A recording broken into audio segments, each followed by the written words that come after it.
Hello friends, welcome to XIS monthly current affair magazine from our very own current affair magazine that is Current Express. And I know it has been a very long time जब हमने ये अपना phase 1 की classes की हैं. I know there was a gap in between, but that was mainly because जो हमने आपसे promise किया है that we'll be covering all the major sources. So all those major sources didn't have their publications just yet.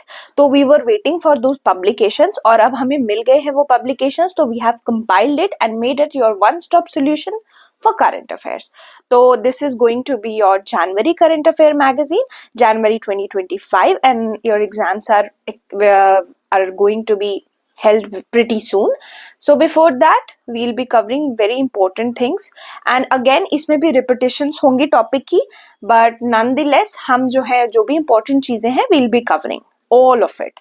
So I think we should not waste any more time and let's get directly into the topic. चलिए, तो as you know कि पहले हमारी polity वाली section होती है, तो let's start polity का सेक्शन. and you know यहाँ पे हमारे keywords है which you can look by yourself, but I'll make you understand wherever it is necessary. and quotes जो आपके मेंस में काफी काम आने वाले हैं. so this handout is not going to be helpful in only the prelims part, आपके mains में भी बहुत हेल्प करेगा. when you'll be giving mains, तो आपको जब भी examples quote करने होंगे you'll definitely come back to our magazines. so this is what we wanted to achieve and I hope we did. let's start. चलिए, सबसे पहले what we are going to read is lateral entry scheme. देखो इस पे हम पहले भी बात कर चुके हैं, but now what I will do, I will make you understand जो important जो points है. देखो होता क्या है ना, lateral entry scheme आपकी start होती है 2018 में. तब क्या होता है, हम क्या aim रखते हैं कि there are government jobs and there are private sector. और गवर्नमेंट पोजीशंस में मेन तरीका क्या है एंट्री लेने का, देयर आर कॉम्पिटिटिव एग्जाम्स, है ना. चाहे आप जुडिशियल एग्जाम देख लो, चाहे आप यूपीएससी देख लो, स्टेट पीसीएस देख लो, इंजीनियरिंग सर्विसेज देख लो, कोई भी देख लो. बट व्हाट हैपेंस कि समटाइम्स द गवर्नमेंट ऑफिशियल्स और the government departments need private expertise, private professionals भी चाहिए होते हैं. तो उसके लिए हम क्या लेकर आए, लैटरल एंट्री स्कीम. इसमें कोई कॉम्पिटिटिव एग्जाम नहीं देना होगा, and by virtue of your position you can come work as a contractual person. ठीक है, कॉन्ट्रैक्ट पे of 3 to 5 years you will be appointed by UPSC and then you will work here. तो UPSC ने start की थी lateral entry scheme. इसमें क्या था ना, रिजर्वेशन सिस्टम नहीं था. क्यों? क्योंकि बिलीव किया जाता था कि जो रोल्स आपको मिल रहे हैं ना लेटरल एंट्री में, दे आर सिंगल पोस्ट. तो इसमें क्या थे, 2018 के अराउंड 63 लोगों को एंट्री मिलती है लेटरल पोस्ट से, एंड देन 2023 में 57 को मिलती है. बट 2024 में क्या होता है, UPSC does give the advertisement release, not give, it releases the advertisement, but वापस लेना पड़ जाता है बिकॉज कुछ ऑपोजिशन हो जाती है रिजर्वेशन राइट्स को लेकर. But that does not concern with you. आपके लिए क्या इंपॉर्टेंट है, आपके लिए इंपॉर्टेंट है कि ये कॉन्ट्रैक्चुअल होता है and all those important fact that I made you understand. Next is crosspathy. देखो क्रॉसपैथी, आपने होम्योपैथी सुना है, आपने एलोपैथी सुना है. होम्योपैथी आप जब भी सुनते हो तो दैट इज रिलेटेड टू आपकी इंडियन ट्रेडिशनल मेडिसिन वगैरह जो है हम यूज करते हैं, ट्रेडिशनल नॉलेजेस जिसमें आपके आयुष के आपके प्रैक्टिशनर्स आ जाते हैं, that is your homeopathy. And allopathy क्या होती है, जिसमें आपकी मॉडर्न मेडिसिन वगैरह से हम जो है हमारे डॉक्टर्स होते हैं जो एमबीबीएस होते हैं, मॉडर्न मेडिसिनल प्रैक्टिस यूज करते हैं, दे आर एलोपैथिक. ठीक है, एलोपैथिक मेडिसिन होती है. अब आपकी महाराष्ट्र के एफडीए ने क्या अलाउ किया कर दिया कि होम्योपैथिक प्रैक्टिशनर आपको एलोपैथिक मेथड से प्रिस्क्राइब कर सकते हैं मेडिसिन को. और ये जो क्रॉस है ना इन दोनों के बीच में, जहां पे एक ऑल्टरनेटिव मेडिसिन प्रैक्टिशनर दूसरी मेडिसिन को प्रैक्टिस कर सके, दिस इज नोन एज क्रॉसपैथी. मतलब दोनों के बीच में क्रॉस हो जाता है. होम्योपैथी एलोपैथिक चीजों को जो है बता सकता है. बट प्रॉब्लम क्या है इसकी, आप सोच कर देखो, if somebody is trained in homeopathy, that person might not know about MBBS things, है ना. तो क्या होगा, मिसडायग्नोसिस हो सकती है, inappropriate treatments could arise due to lack of the training. तो इसके लिए कुछ रेगुलेशंस भी हैं, जैसे एमसीआई जो मेडिकल काउंसिल ऑफ इंडिया हुआ करती थी, उनकी कोड ऑफ एथिक्स थी 2002 की. अब तो एनएमसी आ गया है, but that time at that time MCI was there. और वहां पे एक केस भी है इंपॉर्टेंट, देखो केस लॉज भी दिमाग में रखा करो। Case laws are not something that you read and you forget, because they could be a probable statement, तो it will be easy for you to eliminate.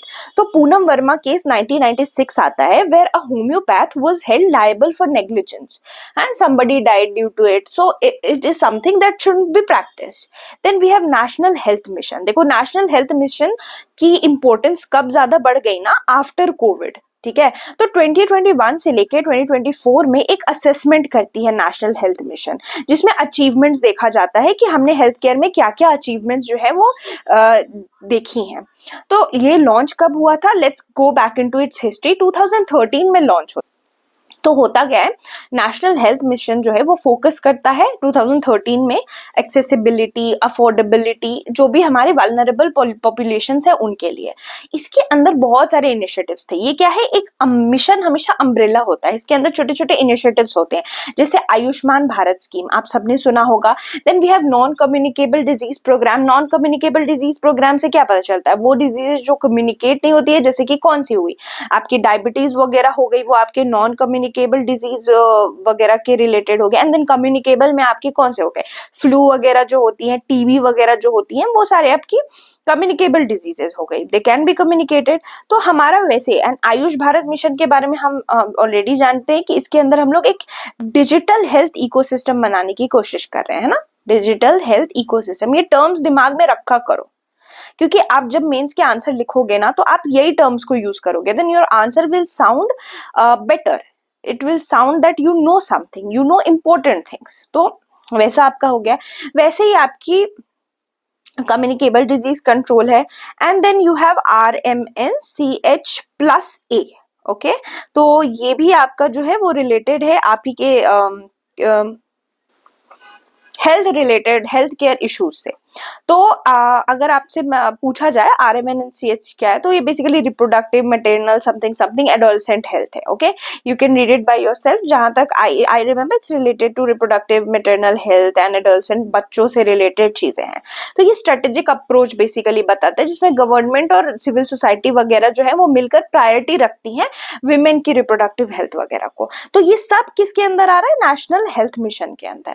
Then we have NGO regulation under FCRA। देखो इस पे मैंने आपसे discussion किया था, I do remember, बहुत detail में किया था, but since a lot of time has been passed, तो what I am doing, I am going to make you revise it once again, okay। FCRA important है। देखो foreign contribution regulation act 2010, ये आया आपका 1976 के टाइम। ये govern करता है कि जो भी एनजीओज होते हैं वो फॉरेन से कितना कंट्रीब्यूशन ले सकते हैं, ठीक है। बट ऐसा ना हो कि आप किसी फॉरेन एंटिटी से आप contribution low, money wise, of course monetary wise लोगे, और उससे आपके नेशनल इंटरेस्ट ही कॉम्प्रोमाइज हो जाए, तो ये FCRA आता है।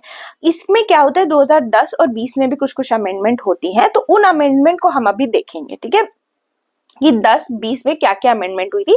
2020 वाला इंपॉर्टेंट अमेंडमेंट ये था कि आधार आइडेंटिफिकेशन की जरूरत थी। If you are receiving fund from somebody, ठीक है, तो आपको you need to have that Aadhaar identification, कि आप कौन हो, किससे ले रहे हो।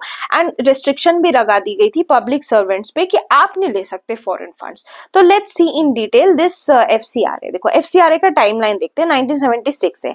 1976 में ओरिजिनली ये आता है ताकि जो भी फॉरेन इन्फ्लुएंस हो हमारे सोशल, पॉलिटिकल, इकोनॉमिक और रिलीजियस डिसीजंस पर, उसका ट्रैक रखा जा सके, मतलब नजर रखी जा सके। तो नॉन प्रॉफिट ऑर्गेनाइजेशन इस टाइम तक फ्रीली अलाउड थे कि वो कितना भी फॉरेन डोनेशन ले सकते हैं और वो अपने जितना भी अमाउंट है वो स्पेंड कर सकते हैं। फिर 1984 में क्या होता है, ये मैंडेटरी कर दिया जाता है नॉन प्रॉफिट्स के लिए, so that they register before receiving foreign donations, so they can not pass the funds on to other NGOs. क्या होगा, सोचो अगर मैं कोई NGO and I am getting money for some of the other malicious intent, है ना, तो मैं क्या करती, 1984 से पहले मैं ले लेती पैसे, for example 300 US billion dollar, billion तो बहुत ज्यादा है उस टाइम के हिसाब से, मान लो 300 US डॉलर, और गॉड नोज कि मैं ये कहाँ दे देती दूसरे को पैसा, और nobody had a care. But 1984 में दे मेड इट मैंडेटरी कि आपको रजिस्टर करना पड़ेगा कि एनजीओ को ही दे रहे हो, आप इधर उधर नहीं कर रहे हो। देन अगेन 2010 में और ज्यादा स्ट्रिक्ट होते हैं, ये 1976 एक्ट को रिपील कर देते हैं और स्ट्रिक्टर अमेंडमेंट लेकर आते हैं फॉरेन कंट्रीब्यूशन में 2010 में, और वो रूल्स फिर बाद में जैसे अमेंडमेंट होता है तो रूल्स आ जाती हैं 2011 में। इसमें क्या होता है कि एफआरए की रजिस्ट्रेशन की वैलिडिटी होती है। पहले क्या होता था ना, फॉरेन कंट्रीब्यूशन रेगुलेशन एक्ट ले लिया और पूरी जिंदगी चल रहा है, आपको मिल गई रजिस्ट्रेशन, आप पूरी जिंदगी पैसे ले रहे हो, दे रहे हो। बट अब it was reduce to 5 years, आप 5 साल तक के लिए एफसीआरए के अंदर रजिस्ट्रेशन कराओ और फिर आपको बाद में रिन्यू कराना पड़ेगा, बिकॉज हु नोज कि आपको अब नीड नहीं है या आपको नीड है, नोबडी नोज। उसके बाद एक और चीज चेंज की गई 2010 में कि सिर्फ 50% की जो फॉरेन कॉन्ट्रीब्यूशन थी वो यूज हो सकती थी एडमिनिस्ट्रेटिव एक्सपेंसेस के लिए, ठीक है। और ये प्रोविजन 1976 में नहीं था, ऐसा था ना कि पूरा कितना भी पैसा ले सकते हो, कितना भी, इसमें now it was capped to 50%। देन 2020 आता है, यहाँ पे आपने आधार वाली चीज देख ली। उसके अलावा क्या करते हैं ये लोग, रिफाइन करते हैं और भी टर्म कि आप कहाँ से एक्सेप्ट कर सकते हो, कितना ट्रांसफर कर सकते हो, यूटिलाइज कर सकते हो, you need to have Aadhaar, आपके जो गवर्नमेंट ऑफिशियल्स है वो नहीं ले सकते, then you had to register with SBI. तो ये सारी कुछ चेंजेस आई थी, it was also very controversial thing. तो ये थोड़ा एफसीआरए का टाइमलाइन है that one needs to know and understand. Then we have ad hoc जजेस इन हाई कोर्ट। तो इतना आपको पता ही, हमने जुडिशरी बहुत अच्छे से डिटेल में की थी कि जो एडहॉक जजेस होते हैं मोस्टली कौन से जजेस होते हैं, वो रिटायर्ड जजेस होते हैं, ठीक है। और क्यों लाया जाएगा एडहॉक जजेस को, तो कई बार हाई कोर्ट वगैरह में बहुत सारे केसेस बैकलॉग में होते हैं, पेंडिंग पड़े होते हैं। तो क्या करती है ना, सुप्रीम कोर्ट सजेस्ट करती है कि एडहॉक जजेस जो है वो ले आओ, जो रिटायर्ड जजेस उनको एडहॉक बना के ले आओ, तो ये बैकलॉग जो है वो खत्म करा जाएगा। तो आर्टिकल 224 अलाउ करती है एक रिटायर्ड हाई कोर्ट जज को कि अगर उसको प्रेसिडेंट की अप्रूवल मिली हो तो that person can work as ad hoc जज। तो this is important, article important है प्रीलिम्स के लिए, तो यही सारी चीजें इंपॉर्टेंट है कि कौन सी आर्टिकल आपके लिए इंपॉर्टेंट है। Then we have supreme court का कोलिजियम सिस्टम। अब आप बोलोगे हाउ दिस अपॉइंटमेंट हैपेंस, तो it happens with the help of collegium system. अब कोलिजियम सिस्टम पे हमने बहुत अच्छे से डिटेल में बात करी थी, एंड सिंस अगेन टाइम बहुत ज्यादा जा चुका है तो लेट्स डिस्कस एकदम जल्दी जल्दी, ठीक है। तो फर्स्ट जजेस केस में क्या होता है कि कोर्ट हेल्ड करता है कि कंसल्टेशन जो हमारे प्रेसिडेंट लेंगे ना सीजीआई से, वो सिर्फ कंसल्टेशन होगा, कंकरेंस नहीं होगा। मतलब सुन लिया, मर्जी हुई तो प्रेसिडेंट मानेंगे और जजेस को अपॉइंट करेंगे, नहीं मर्जी हुई तो नहीं करेंगे। देन सेकंड जजेस केस में कोर्ट अपनी रूलिंग को रिवाइज कर देता है और बोलता है कि जो कंसल्टेशन है वो कंकरेंस है, मतलब एक बार जो एडवाइस सीजीआई ने दे दी वो प्रेसिडेंट पे बाइंडिंग हो जाएगी, ठीक है। फिर थर्ड जजेस केस में कोर्ट क्या बोलता है कि ये कंसल्टेशन प्रोसेस, वही सेम चीज बोलता है कि कंसल्टेशन ही कंकरेंस है, पर अब सिर्फ सीजीआई की नहीं चलेगी, प्लुरैलिटी ऑफ जजेस होंगे, मतलब ताकि सीजीआई सिर्फ होल एंड सोल एकदम आर्बिट्ररी नहीं बन जाए, तो उसके साथ 4 और सीनियर मोस्ट जजेस, यानी कि 5 लोग हो गए कोलिजियम में, जिनमें अगर 2 जज भी बोलता है कि ये नहीं होगा तो वो चीज नहीं होगी, ठीक है। एंड इसी वजह से क्या होता है कि सुप्रीम कोर्ट ऑफ इंडिया जो है वो कंप्लाई करे। अब इस पे क्या होता है कि ये थर्ड जजेस केस 1998 में हुआ, तो हमारी जो पार्लियामेंट है, जो एग्जीक्यूटिव है, उनको लगता है अरे नहीं, ये तो जुडिशरी अपने आप को बहुत ऐसे स्मार्ट बन रही है, ये तो अपने हिसाब से सब कुछ चलाएगी, तो ये 99th अमेंडमेंट एक्ट ले आते हैं 2014 में और बोलते हैं कि एनजेएसी लेकर आएंगे, नेशनल जुडिशियल अपॉइंटमेंट कमीशन। ये रिप्लेस कर देगा कोलिजियम सिस्टम को और इसके अंदर जो है अब एग्जीक्यूटिव चूज करेगी। तो क्या होता है, सुप्रीम कोर्ट बोलती है नहीं ये अनकॉन्स्टिट्यूशनल है, वह वॉइड है, because you know guarantor of constitution कौन है, हमारा सुप्रीम कोर्ट है, guarantor and protector of constitution, है ना, प्रोटेक्टर भी है और गारंटर भी है। तो ये अपना सुप्रीम कोर्ट है, ये बोलता है कि नहीं, और फिर उसके बाद वापस से जो थर्ड जजेस केसेस वाली चीज हुई थी, वापस से इसको मान लिया जाता है और कोलिजियम सिस्टम ही बरकरार रहता है। तो this was all about your collegium system की history that you needed to know. Then we have party whip. देखो विप के बारे में आप सबको अभी तक पता चल ही गया होगा, I know guys are revising very generously and बहुत ही अच्छे से कर रहे हो। तो विप्स जो है ना वो पार्टी डायरेक्टिव होता है। विप जो है एक मेंबर देता है कि कैसे आप वोट करोगे स्पेसिफिक इश्यूज पे। विप कोई ना ऐसी कॉन्स्टिट्यूशन में नहीं दिया हुआ है, विप इज समथिंग कि जो हमारा ना एक चलता आ रहा है, इट्स अ कन्वेंशन जो चलता आ रहा है। तो विप जो होते हैं ना अलग अलग तरह के होते हैं, 1 लाइन 2 लाइन 3 लाइन। आप बस ये जानो 3 लाइन एकदम स्ट्रिक्टेड विप है, स्ट्रिक्टेस्ट फॉर्म है। अब इसमें विप थर्ड लाइन विप होगी तो आपको आना ही पड़ेगा, आपको वोट करना ही पड़ेगा, और फिर धीरे धीरे स्ट्रिक्टनेस कम होती है विप की, ठीक है। तो this was all about your whip. या इतना ही जान लो, इनफ है विप के बारे में। Then we have landmark ruling. अब देखो, एक रूलिंग है जिसका नाम है Romesh Thapar versus state of Madras 1950। ये भी एक केस लॉ हो गया आपका। इसने क्या किया था, फ्री स्पीच जो आर्टिकल 19 के अंदर है उसको री इन्फोर्स किया था। सुप्रीम कोर्ट ने रूल किया था जो ये फ्री स्पीच है ना उसको नैरोली डिफाइन करना चाहिए और सिक्योरिटी ऑफ स्टेट से क्या बोलते हैं डिफाइन करके रिलेट करना है। जैसे इसमें क्या कहा था, स्टेट सिक्योरिटी पब्लिक ऑर्डर के इक्विवेलेंट नहीं है।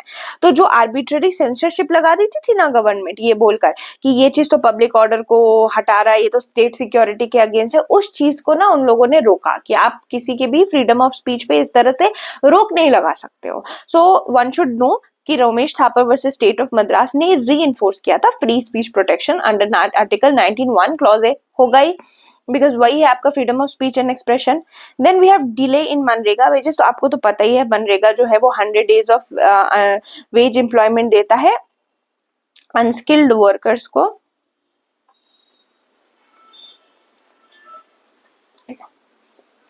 ओके और मोस्टली ये जो वर्क होता है ना इनका ये मैनुअल वर्क होता है, मैनुअल लेबर करते हैं। अब 100 डे का देते हैं और रूरल हाउस होल्ड को देते हैं जिनको नहीं है इतनी एक्सेसिबिलिटी को जॉब ढूंढ पाए हमारी तरह। तो अनएम्प्लॉयमेंट अलाउंस भी मिलती है। मान लो मैं एमजी नरेगा के अंदर मैं एनरोल्ड हूँ और मुझे कोई जॉब नहीं दी इन्होंने, तो मुझको ये अनएम्प्लॉयमेंट का अलाउंस भी देंगे अगर मेरे को 15 दिन के अंदर काम नहीं मिला। तो मैंने एनरोल कर लिया, 15 डेज के अंदर मेरे को काम नहीं मिला तो उनको मेरे को पैसे देने पड़ेंगे। और ये जो पैसे मिलते हैं ना, जो वेजेस मिलती है, तनख्वाह मिलती है, that is paid directly to the workers account so that the compensation is provided for delayed payment. अभी डायरेक्टली मिला, अब मेरे को कंपनसेशन भी मिल जाएगा अगर मेरे पेमेंट लेट हुई है तो। But the problem is that 39 crore delayed payments हैं। ठीक है, now we have statehood day for Manipur, Tripura and Meghalaya. तो इन तीनों का स्टेटहुड डे सेम डे को आता है, दैट इज 21 जनवरी 1972 को।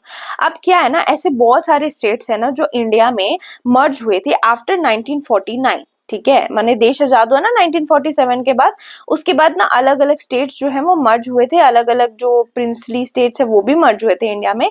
और फिर क्या होता है ना कि इनकी अपनी अपनी टाइमिंग होती है, स्टेट रीऑर्गेनाइजेशन एक्ट बनता है और फिर सारी जो है हमारे स्टेट के अंदर आते हैं। तो अलग अलग स्टेट जो है वो अलग अलग ईयर पे इनकॉर्पोरेट हुए। That is important for you and that you need to know.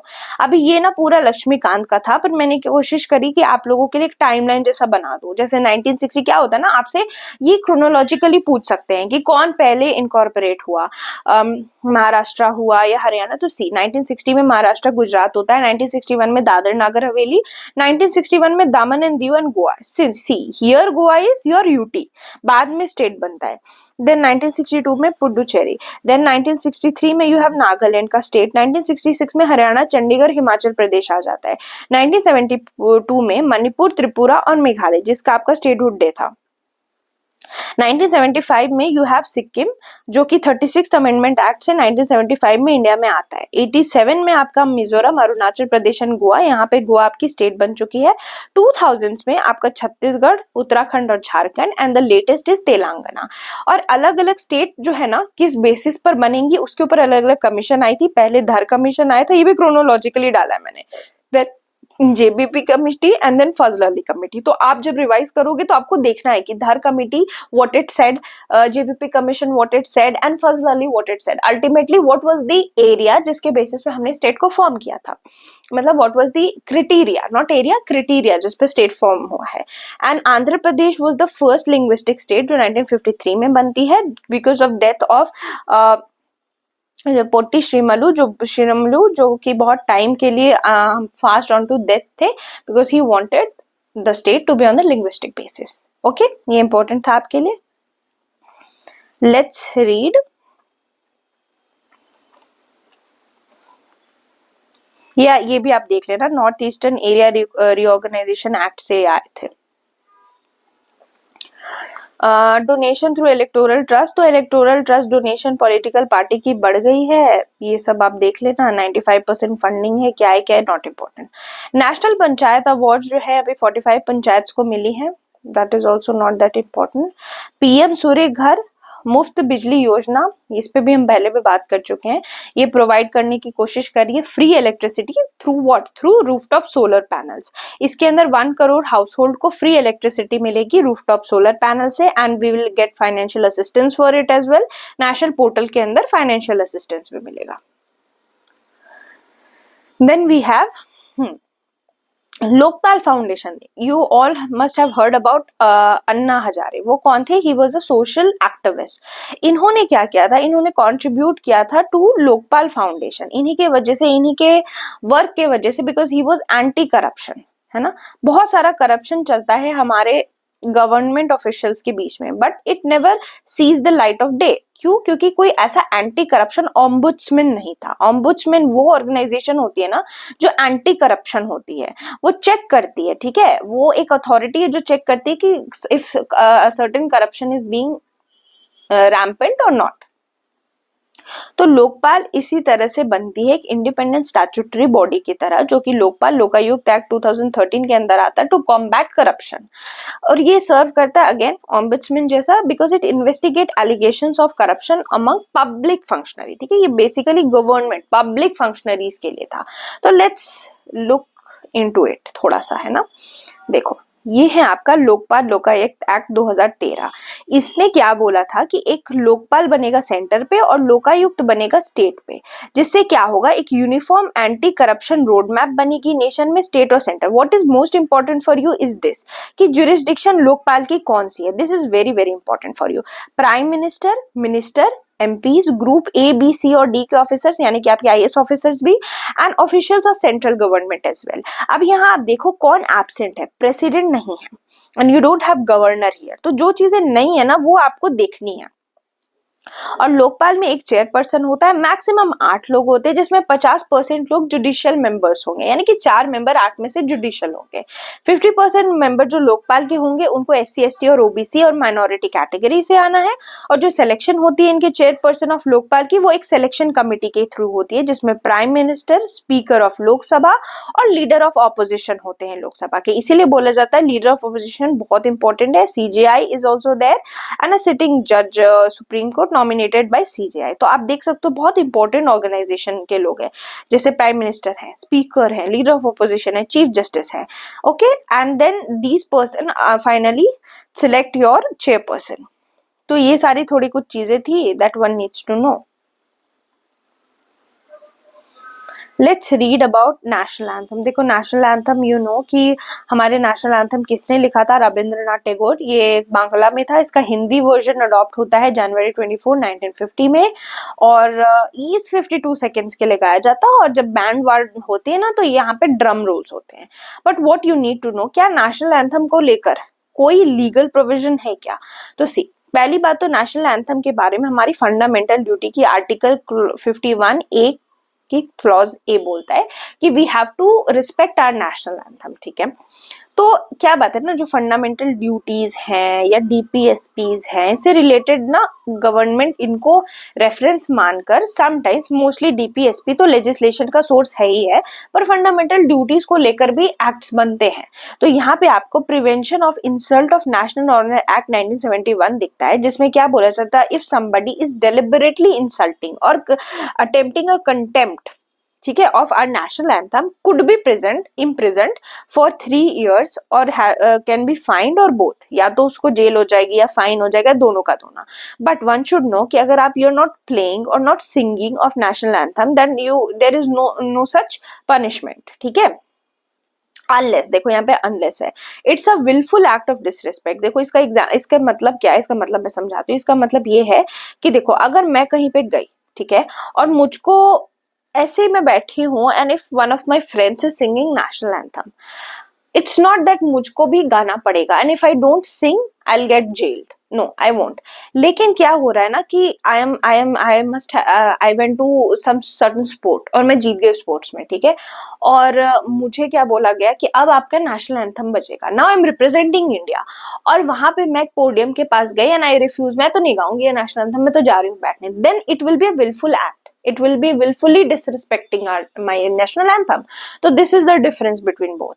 अभी क्या हुआ था 2019 में, मद्रास हाईकोर्ट ने डिसमिस कर दिया था एक पिटिशन, जिसमें कहा जा रहा था कि अगर किसी ऑफिशियल फंक्शन पे नेशनल एंथम नहीं बजता है तो लीगली उसको जो है वो पनिशमेंट मिलनी चाहिए, इसको क्वॉश कर दिया गया। It's not that hard and fast, but one should know कि ऐसा एक्ट है जो पिनलाइज करता है, और हमारी फंडामेंटल ड्यूटी में भी कुछ इसका रिलेशन है। लेट्स सी, अब है NOTTO. NOTTO is national organ and tissue transplant organisation.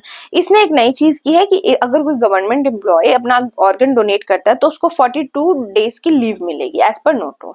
अब ये नोटो जो है एक ऑर्गेनाइजेशन है मिनिस्ट्री ऑफ हेल्थ और फैमिली वेलफेयर, तो पहले तो यू शुड नो दिस, ठीक है। और इसका हेडक्वार्टर आपके सफदरजंग हॉस्पिटल न्यू दिल्ली में है। और बस वही है, क्यों किया जा रहा, अवेयरनेस ही फैलाई जाएगी कि अगर आप किसी गवर्नमेंट ऑफिशियल को अल्टीमेटली छुट्टियां दे रहे हो, that person will be of course that person needs rest, और गवर्नमेंट ऑफिशियल्स को तो ऐसे भी रेस्ट नहीं मिलती है, तो वो चीज है। Then private member bill. देखो प्राइवेट मेंबर बिल के बारे में जानो, होता क्या है, जब कोई बिल एमपी के अलावा कोई भी लेजिस्लेचर का पार्ट प्रेजेंट कर रहा हो, that is known as private member bill. मतलब वो एमपी नहीं है, वो कोई मिनिस्टर नहीं है। I am so sorry, MP बोल दिया मैंने, let me take this back. If a person apart from being a minister, जो कि मिनिस्टर नहीं, मिनिस्टर्स कौन होते हैं, वो पार्ट ऑफ गवर्नमेंट, उनको मिनिस्ट्री जो है एलोकेट की जाती है बाय आवर प्राइम मिनिस्टर। वो या तो आपकी कैबिनेट मिनिस्टर हो सकते हैं या apart from cabinet minister, but उसके अलावा जो भी है आपके पार्लियामेंट में present, that is an MP. तो अगर कोई certain MP who is not a minister कोई बिल लेकर आता है, then it's known as private member bill. तो क्या देखा गया, 17th लोकसभा में सिर्फ 9 आवर्स दिए गए प्राइवेट मेंबर बिल पे। तो ये क्या बताता है, ये बताता है कि पार्लियामेंट्री वॉइसेस नहीं सुनी जा रही हैं। अब फीचर क्या है, देखो अगर कोई पार्लियामेंट्री बिल है तो वो नॉन बाइंडिंग होता है। अगर उसको रिजेक्ट कर दिया किसी ने, ठीक है, तो जरूरी नहीं है कि गवर्नमेंट अनस्टेबल हो जाएगी, बट अगर किसी मिनिस्टर की बिल को रिजेक्शन मिलती है या नो कॉन्फिडेंस मोशन जैसी चीज आती है, तो गवर्नमेंट ही अनस्टेबल हो जाएगी। और ऑफ कोर्स क्या रिफ्लेक्ट करता है, पार्लियामेंट में दूसरे वॉइसेस सुने जा रहे हैं। अभी तक देखा जाए since 1970 only 14 bills have become law. किसके, प्राइवेट मेंबर के, ठीक है। तो इट्स नॉट लाइक आज तक कोई भी प्राइवेट बिल लॉ नहीं बना, इस पे एक पीवाई क्यों था। 14 बिल्स बन चुकी हैं। डिस्कशन, ये बहुत इंपॉर्टेंट पॉइंट है आपके लिए, जो प्राइवेट मेंबर की बिल का डिस्कशन होता है ना, उससे फ्राइडेज को होता है, तो this could be your probable statement. Then we have section 479 of BNSS. तो ये अंडर ट्रायल ऑफ प्रिजनर्स के लिए है कि जो अंडर ट्रायल से काफी दिनों से, उनको आप बेल या बॉन्ड पे रिलीज करो। भाई उनको तो अभी तक उनका तो प्रूव ही नहीं हुआ है कि दैट पर्सन इज इनोसेंट और गिल्टी, वो तो बस ऐसे ही जेल में सड़ रहा है because that person is not able to take a bail. तो उस पर्सन को निकालो बेल पे और बॉन्ड पे। तो वो चीज आपकी सेक्शन 479 ऑफ बीएनएसएस पे है, याद रख लेना, बहुत इंपॉर्टेंट है। अंडर ट्रायल्स के बारे में we know they have served half the sentence except death और life imprisonment and are eligible for bail, जिनको बेल मिल सकता है। तो first time offender 1/3 of this, और इनको मिलेगा, तो ये इनका क्राइटेरिया है कि मान लो फर्स्ट टाइम कोई क्राइम किया है, 1/3 सेंटेंस ऑलरेडी वो झेल चुका है, तो it's eligible for bail. For example, जैसे किसी ने पहली बारी चोरी करी, अभी उसको मान लो उसका वो बेल मिल सकता है उस बंदे को, और उसकी केस को सजा 5 साल के लिए मिली, ठीक है, उसको बेल मिल सकता था, तो बाहर जा सकता था। बट दैट पर्सन ने 1/3 जो है ये अपनी जो बेल है वो मतलब टाइम बिता चुका है ये बंदा, ठीक है। तो वो 1 पॉइंट समथिंग समथिंग ईयर जो है वो बिता चुका है। अब ये क्या हो रहा है, प्रॉब्लम हो रही है कि यार इतना ज्यादा टाइम बिता दिया, अब क्या करें अंदर जाके। तो उस person, that person is eligible for bond release, bond भरो और उसको रिलीज कर दो, ठीक है। और किसके ऊपर रिस्पॉन्सिबिलिटी आ जाती है, प्रिजन सुपरिटेंडेंट के ऊपर, वो रिलीज कराएंगे। देन भाषिनी इनिशिएटिव, नाम से ही पता चल रहा है ये मल्टीलिंगुअल फीचर्स हैं जो 22 शेड्यूल लैंग्वेजेस में होंगी हमारी भाषिनी इनिशिएटिव के अंदर। तो ई श्रम पोर्टल ने अपग्रेड कर दिया अपना मल्टीलिंगुअल फीचर, मैंने अब ई श्रम पोर्टल पे जाओगे तो you will have different languages there. और ये कब लॉन्च हुआ था, 2022 में लॉन्च हुआ था, and it's a government initiative for AI and natural language processing tools. इसका एम क्या है, to eliminate language barriers, of course यही होगा, ठीक है। और यही सारी चीजें हैं, आप देख सकते हो भाषिनी को डिटेल में कि किस तरह से ये data sets, R and D, AI model, सब कुछ इसमें इनकॉर्पोरेटेड है। Could be a great example if you are writing a question in S and T जीएस3 में लिख रहे हो। डी नोटिफाइड ट्राइब्स, तो देखो अभी रिसेंटली क्या हुआ ना, एक कमिटी की तो नाम याद रखो पहले आप लोग, क्या नाम है, आईडेट कमीशन। आईडेट कमीशन जो है 2015 में आता है, और ये रेकमेंड करता है कि जो हमारे डी नोटिफाइड ट्राइब्स हैं उनको एससी एसटी ओबीसी के सब कोटा में डाल दिया जाए। अभी डी नोटिफाइड ट्राइब्स कौन से ट्राइब है ना, जिनको पहले क्रिमिनल ट्राइब्स बोला गया था, ठीक है।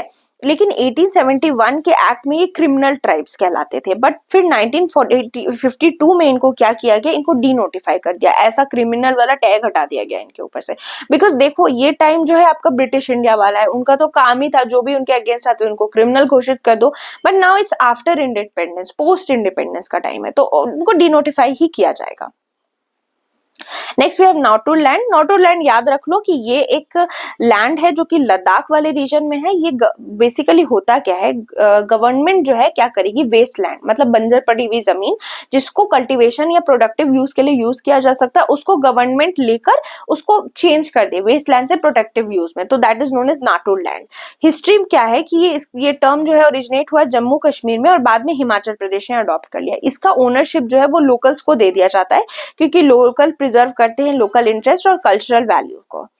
Then we have QS world future skills index. तो इसमें बस देख लेना कि इंडिया का 25th रैंक था, और मतलब क्या है ये वो फ्यूचर स्किल्स इंडेक्स, इसका ये मतलब है कि whether India is ready to meet future job market demands और not. What are the future job markets, AI है ना, मशीन लर्निंग, ये सब फ्यूचर जॉब्स मार्केट है। तो क्या इंडिया इसके लिए रेडी है, तो yes India is ready because India की रैंक बहुत अच्छी थी, ठीक है, और ये सेकंड आया है ग्लोबली किसमें, तो फ्यूचर ऑफ वर्क में, तो it's a good thing. Then we have fast track immigration trusted traveller programme.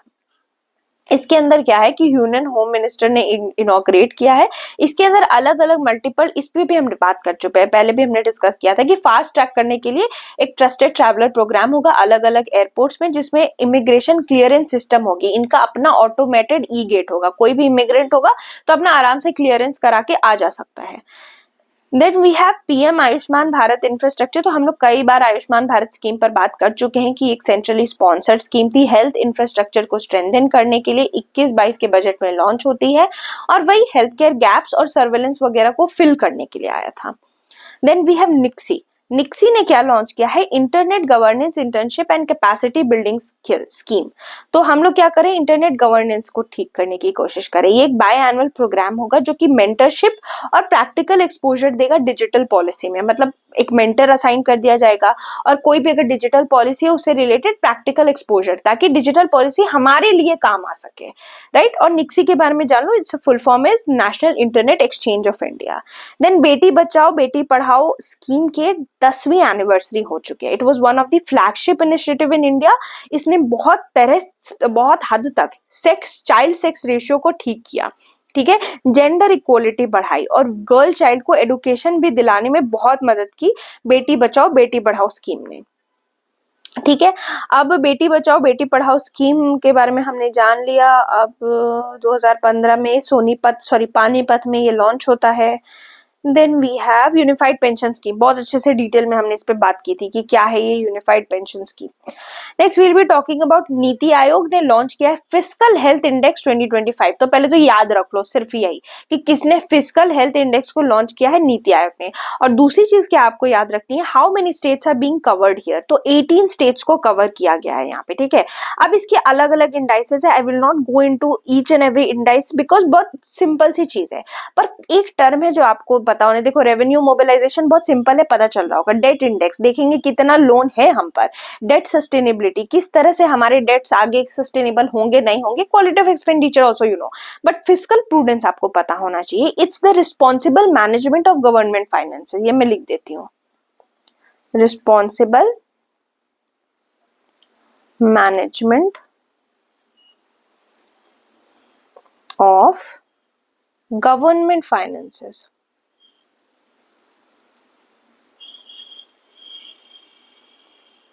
Legal metrology rules 2025।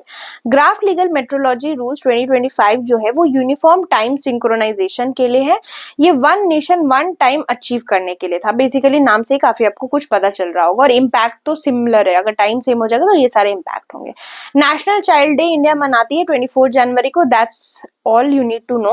फिर है कोऑपरेटिव। देखो यूएन ने 2025 को इंटरनेशनल ईयर ऑफ कोऑपरेटिव्स बोला है। At the same time it's also international year of camelids, ये भी थोड़ा ध्यान में रखना है, international year of कैमलिट्स।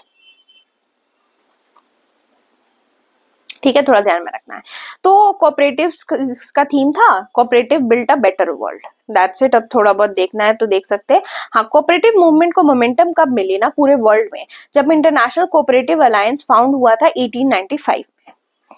Next we have election commission of India. Election commission of India ने 75 ईयर्स अपने एस्टैब्लिशमेंट के मनाए and we celebrate 25 January as national voters day.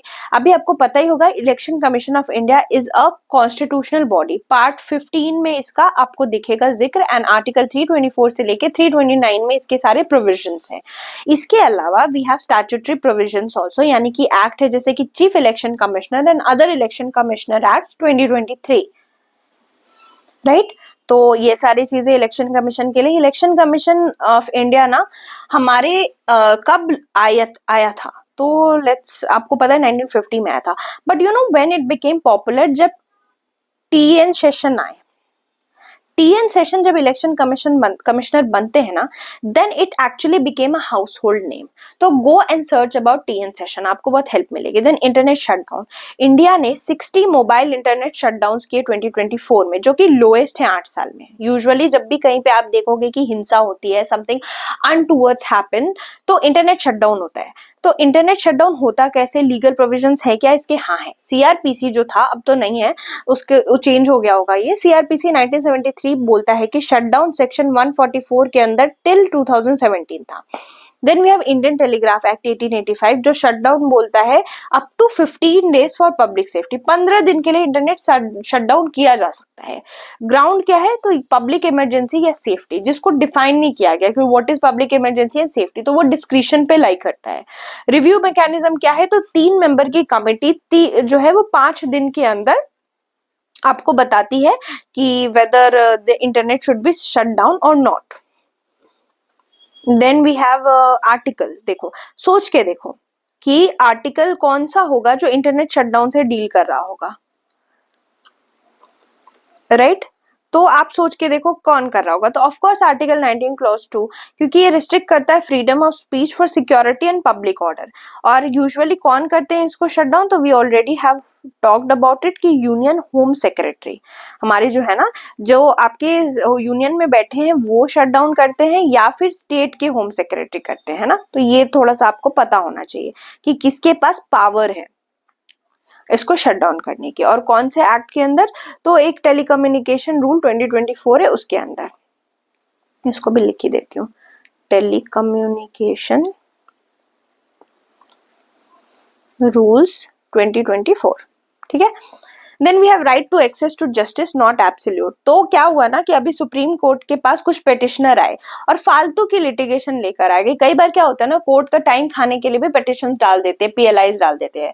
तो सुप्रीम कोर्ट ने बोला कि अब इन पे हम पेनल्टी डालेंगे कि भाई तुम कोर्ट का समय खा रहे हो। लेकिन एक्सेस टू जस्टिस भी उन्होंने एक्नॉलेज किया कि जस्टिस मिलना एक फंडामेंटल राइट है, सबको मिलेगा क्योंकि आर्टिकल 39A जो हमारे डीपीएसपी है वो बोलता है right to free legal aid, but that does not mean कि आप कोर्ट का टाइम खाओगे।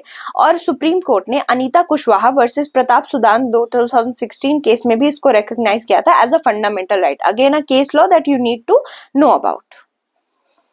देन वी हैव पीएलआई के बारे में हम जानते हैं, एडीआर पे हम बात कर चुके हैं। हमारा संविधान हमारा स्वाभिमान कैंपेन हमने दिशा स्कीम जो कि इंडिया की 75th एनिवर्सरी पे थी उसके अंदर लॉन्च किया है। इसको डिपार्टमेंट ऑफ जस्टिस ने लॉन्च किया है और ये सिक्योर कराएगा जस्टिस फॉर ऑल एज पर आर्टिकल्स। अब यहाँ पे ये समझो जस्टिस फॉर ऑल कौन से आर्टिकल को इनकम्पास करता है हमारे कॉन्स्टिट्यूशन में, जो भी फंडामेंटल राइट वाले आर्टिकल्स है ना तो और भी ज्यादा इंपॉर्टेंट हो जाते हैं। तो जस्टिस ऑफ ऑल इंश्योर होता है आर्टिकल 39A, आर्टिकल 14 और आर्टिकल 21, और अलग अलग एरिया से इन सब पे हम बात कर चुके हैं। Then we have prison manual, इस पे भी बात किया था हमने, याद करो कि कास्ट बेस्ड डिस्क्रिमिनेशन हटाने की बात थी प्रिजन मैनुअल से। और कौन से, अब यहाँ पे आपको क्या पढ़ना है, वो कास्ट बेस्ड वाली चीज पे हम बात कर चुके हैं। यहाँ पे भी हमें आर्टिकल्स देखनी है कि अगर कास्ट बेस्ड डिस्क्रिमिनेशन होता है प्रिजन में तो कौन से आर्टिकल्स वायलेट हो रहे हैं, article 15, article 14 and article 17, because 17 is related to abolition of untouchability. Doctrine of merger, supreme court ने रिसेंटली एक्सप्लेन किया the application of judicial decision and explain highlighted the doctrine of merger. देखो एक Kunhayammed versus state of Kerala case है 2000 का, उसके अंदर principal ये है कि अगर इस सुपीरियर कोर्ट डिस्पोज करता है एक केस को, its decision merges with and supersedes the lower court decree becoming final and binding. ठीक है, तो क्या होता है कि अगर कोई सुपीरियर कोर्ट, हाई कोर्ट से ऊपर तो सुप्रीम कोर्ट है, वो किसी केस को डिस्पोज कर दिया तो उसका डिसीजन लोअर कोर्ट के डिसीजन को सुपरसीड कर देगा और वही फाइनल हो जाएगा। That is your doctrine of merger. तो ये डॉक्ट्रिन वगैरह ध्यान रखना होगा, इंपॉर्टेंट है। ठीक है, इसको स्टार मार्क कर देती हूँ, क्योंकि doctrine of severability, doctrine of Eclipse आते रहते हैं एग्जाम में, डॉक्ट्रिन ऑफ कलरेबल लेजिस्लेशन, ये सब सुना होगा आप लोगों ने। तो ये जो भी अभी टर्म मैंने बोला ना, if it's popping in your head कि इसका क्या मतलब है, then very nice, and if it's not, it's the right time कि अब भी सर्च करो, अब भी अपनी बुक खोलो और देखो कि कहाँ पे है। Then state consent for CBI हम कई बार बात कर चुके हैं। पंचायत से पार्लियामेंट 2.0, ये भी स्कीम आपको पता होना चाहिए कि क्या है। दैट्स इट, कि इसमें विमेन को एम्पावर किया जाएगा जो कि एसटी से है, उनको कैसे एम्पावर किया जाएगा, ऑफ कोर्स उनको नॉलेज देकर। ये बेसिकली वो विमेन होंगी ना जो ऑलरेडी इलेक्टेड है, जैसे पंचायती राज में बहुत विमेन होती है, तो उनको सिखाया जाएगा नॉलेज गवर्नेंस का, प्रोसीजर का, पार्लियामेंट्री प्रोसीजर वगैरह का। विकसित पंचायत कर्मयोगी इनिशिएटिव, इस पे भी हम बात कर चुके हैं, गुड गवर्नेंस डेट पे आया था। प्रशासन गांव की ओर कैंपेन का ये पार्ट है। देखो, 7th पे कमीशन के बारे में आप सबने सुना होगा।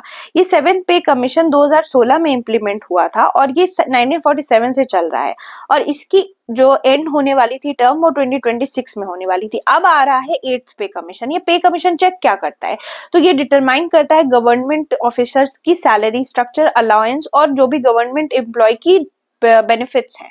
Then we have Edelman trust barometer. तो ये ट्रस्ट किस चीज पे ट्रस्ट, अगर किसी कंट्री के गवर्नमेंट और बिजनेस के ऊपर उसके लोगों का ट्रस्ट है या नहीं है, वो ये ट्रस्ट बैरोमीटर चेक करता है। ठीक है, और एनुअली रिलीज होता है। तो इंडिया का रैंक थोड़ा खराब है इसमें। वक्फ पे हम कई बार बात कर चुके हैं कि अभी बहुत बॉइलिंग मैटर है। ठीक है, आप इसको बार बार कई बार भी पढ़ोगे, बस जस्ट नो कि वक्फ है क्या क्या चीजें हैं, दैट्स इट, जिस पर हम पहले भी बात कर चुके हैं।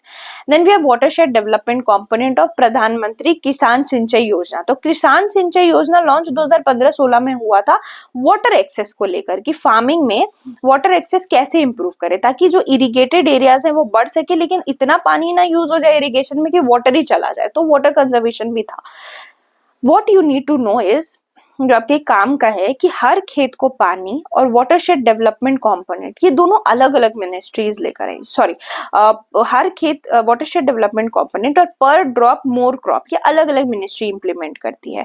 तो यहाँ हो जाता है आपके लिए इंपॉर्टेंट, वाटरशेड आपकी देख रही है मिनिस्ट्री ऑफ रूरल, बट पर ड्रॉप मोर क्रॉप देख रही है ministry of agriculture and farmer welfare. And this can be your statement, ताकि आप ना समझ पाओ, आपको यहीं पे UPSC फंसाएगा। Then we have Karnataka High Court ने struck down की, not that important. And draft digital personal data protection, इस पे भी बात हो चुकी है कि क्या क्या डिजिटल प्रोटेक्शन के लिए था। सुप्रीम कोर्ट ने कहा है कि अब जो लेजिस्लेटिव रिव्यूज हैं उनको 20, 25, 50 साल पे रिव्यू करो। दैट्स इट, इतना जान लो। ऑयल पाम, आपको याद होगा जब मैं आपको पढ़ा रही थी तो मैंने आपको national mission for edible oil के बारे में बात किया था। ठीक है, पाम ऑयल, इसके ऊपर बात करी थी। तो यही स्कीम है जो फोकस नॉर्थ ईस्ट इंडिया और अंडमान निकोबार आइलैंड में करी। अभी कुछ देर पहले भी मैंने आपको कुछ दिन पहले भी समझाया था। यहाँ बस आपको याद रखना है कि इसमें प्राइस एश्योरेंस दी जाती है फार्मर को, ताकि अगर प्राइस फ्लक्चुएशन हो तो उनको प्राइस वायबिलिटी मैकेनिज्म से बचाया जा सके। 10 साल हो गए हैं उजाला स्कीम को। उजाला स्कीम किस चीज के लिए आई थी, तो ये आई थी जब हमने रिप्लेस किया था हमारे CFL बल्ब्स, पहले यूज होते थे ना घरों में, इनकैंडेसेंट बल्ब्स को LED से। क्योंकि LED क्या फायदा हुआ, बिकॉज LED एनर्जी एफिशिएंट है, तो हमारी एनर्जी कंजम्पशन भी घटी और कहीं ना कहीं हमारा एनर्जी यूजेस भी घटा। और इसने 85 लाख किलोवाट उजाला स्कीम ने कम किया, इलेक्ट्रिसिटी सेव किया और 15,000 टन ऑफ CO2 सेव किया। बहुत लार्ज नंबर होता है। तो now what you know that LEDs can save up to 90% of energy compared to incandescent bulbs. Third party audit for smart city mission, तो smart city mission के लिए audit करेगा third party, तो that will become better. ठीक है, ज्यादा अच्छे से रिसोर्स एफिशिएंसी हो पाएगी। That's it. Next we'll see IR। IR में सबसे पहले है पैनामा कनाल। देखो, पैनामा कनाल की हिस्ट्री जानना बहुत जरूरी है। Let me show you. देखो ध्यान से देखो, पैनामा कनाल की हिस्ट्री क्या है।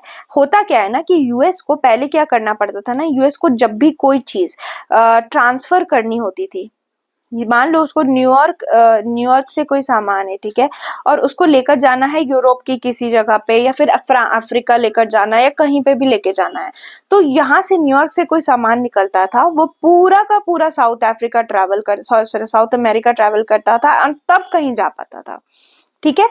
और इनफैक्ट न्यूयॉर्क से सैन फ्रांसिस्को भी अगर कुछ पहुंचाना है, कुछ भी पहुंचाना है, तो दिक्कत होती थी। अब क्या हुआ कि यूएस ने सोचा कि कुछ ऐसा करे क्या कि बीच में ना हमें इतना इतना डिस्टेंस ट्रैवल ना करना पड़े। जैसे स्वेज कनाल है ना, उसने कितना डिस्टेंस कम किया यूएस का, सॉरी एशिया का। तो यूएस ने सोचा कि क्यों ना पैनामा वाले रीजन में कनाल बना दिया जाए, क्योंकि छोटी सी स्ट्रिप थी, ये काटना आसान था, और यहाँ से डायरेक्टली जो है बहुत ज्यादा डिस्टेंस भी बचेगा और ट्रैवल टाइम भी बचेगा। लेकिन प्रॉब्लम ये थी कि पैनामा से कैसे वो बोलते, पैनामा उस टाइम कोलंबिया के अंडर था, ठीक है। तो यूएस की तो कोई बात सुन नहीं रहा था, पैनामा कैसे ही सुनेगा। तो उन्होंने सोचा एक काम करते हैं, हम पैनामा को कोलंबिया से आजाद करा देते हैं। यूएस क्या करता है, पैनामा को सपोर्ट करता है और आजाद करा देता है कोलंबिया से। अब पैनामा तो उसके कृतार्थ हो जाएगा कि वाओ यूएस हेल्प मी। तो इस बहाने क्या करता है, यूएस हेल्प करता है पनामा के, और उनसे साइन करा लेता है कि ये स्ट्रिप जो है वो कुछ टाइम के लिए हमें दे दो। तो बेसिकली यूएस के एरिया की तरह काम कर रही थी, यूएस कंट्रोल्ड एरिया थी कुछ टाइम के लिए पैनामा की स्ट्रिप। और यहाँ पे ये कनाल बनाते हैं यूएस के वर्कर्स। जैसे पैनामा कनाल बन जाता है, आराम से डिस्टेंस कम हो जाती है, और तब तक ये यूएस कंट्रोल्ड एरिया ही होता है। फिर साइन होती है आपकी एक important treaty, that is treaty of, बड़ा अजीब सा नाम है ये, ट्रीटी ऑफ टोरिजोस कार्टर। तो ट्रीटी ऑफ टोरिजोस कार्टर साइन होता है, और इसके अंदर यूएस जो है वापस पैनामा कनाल का कंट्रोल पैनामा को दे देता है, क्योंकि था तो वो पैनामा में है। लेकिन जब से ये डोनाल्ड ट्रंप आए हैं, ये बोल रहे हैं कि हमारा है पैनामा कनाल, हमने बनाया, हमें दो। तो ये 1977 में साइन हुई थी यूएस और पनामा के बीच में, और आपको समझ में आ चुका है। Then we have entity list. तो यूएस ना एक एंटिटी लिस्ट बनाती है जिसके अंदर फॉरेन एंटिटीज को रखती है, और वो एंटिटीज जिनके ऊपर वो स्ट्रिक्ट एक्सपोर्ट कंट्रोल रखती है कि इन पे तो हम इनके एक्सपोर्ट पे हम कंट्रोल करेंगे। लेकिन अब यूएस ने इंडिया को हटा दिया इस लिस्ट से, it will be better for us. World economic forum, कई बार हम बात कर चुके हैं, बहुत अच्छी ऑर्गेनाइजेशन है, इसका हेडक्वार्टर कॉलोनी स्विट्जरलैंड में है। और ये क्या करता है, तो पब्लिक प्राइवेट कोऑपरेशन बढ़ाता है, so that we can be able to address global challenges. और ये फाउंड कब किया गया था, 1971 में। By whom, by Klaus Schwab. Then Paris AI summit. तो अभी इंडिया के प्राइम मिनिस्टर ने को चेयर किया पेरिस के एआई समिट को। तो we were also chairman only there.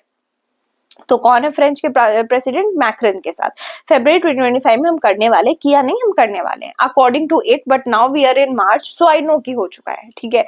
तो पेरिस एआई समिट जो है वो फोकस करता है एआई रेगुलेशन और एथिकल गवर्नेंस पे। तो सब huge deal. Now world economic forum पे हम बात कर चुके हैं। वर्ल्ड इकोनॉमिक फोरम फोकस करता है एआई पे, सस्टेनेबिलिटी पे, फोकस एरियाज देख लेना। देन यूरोप को क्या प्रॉब्लम हो गई ना, कि अभी क्या है, एक अग्रीमेंट था जो कि अलाउ करता था gas transfer through from Ukraine to Europe. देखो रशिया से आपने यूक्रेन जाना है और तब आप यूरोप जा पाओगे, तो इसी से आपका गैस ट्रांसफर हो पाएगा। लेकिन अभी जो कॉन्फ्लिक्ट हो रहा है उसके बीच में जो ये अग्रीमेंट था, वो अग्रीमेंट एक्सपायर हो गया, ठीक है, जनवरी 1, 2025 में, जिस अग्रीमेंट के अंदर यूक्रेन से जा रहा था। अब क्या होगा, सप्लाई डिसरप्ट हो जाएगी यूरोप में। तो कंट्रीज जैसे कि ऑस्ट्रेलिया, स्लोवाकिया जैसी कंट्रीज बहुत ज्यादा इंडिपेंडेंट थी रशियन एनर्जी पे। So now what they fear that there will be disruption. अब रशिया की सप्लाई जो 35% करती थी यूरोप को गैस, अब वो 10% हो गई है। तो इस वजह से मोल्डोवो ने तो 60 डे का इमरजेंसी भी लगा दिया था, और स्लोवाकिया ने तो रिजेक्ट कर दिया था ईयू का stand.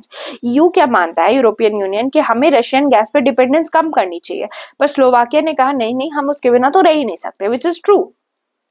Then we have postponement of deforestation law by European Parliament. तो यूरोपियन पार्लियामेंट एक डिफॉरेस्टेशन रेगुलेशन लेके आने वाला था, ठीक है। इसमें ये क्या कह रहा था कि no product sold in EU are source from deforestation land. ये इंश्योर करने की कोशिश कर रहा था कि कोई भी प्रोडक्ट जो ईयू से आएगा उसमें डिफॉरेस्टेशन नहीं होगी, so that climate change address हो सके। लेकिन अभी इन लोगों ने क्या किया, पोस्टपोन कर दिया इसके इम्प्लीमेंटेशन को 1 साल और, मे बी नेक्स्ट ईयर से इम्प्लीमेंट करें।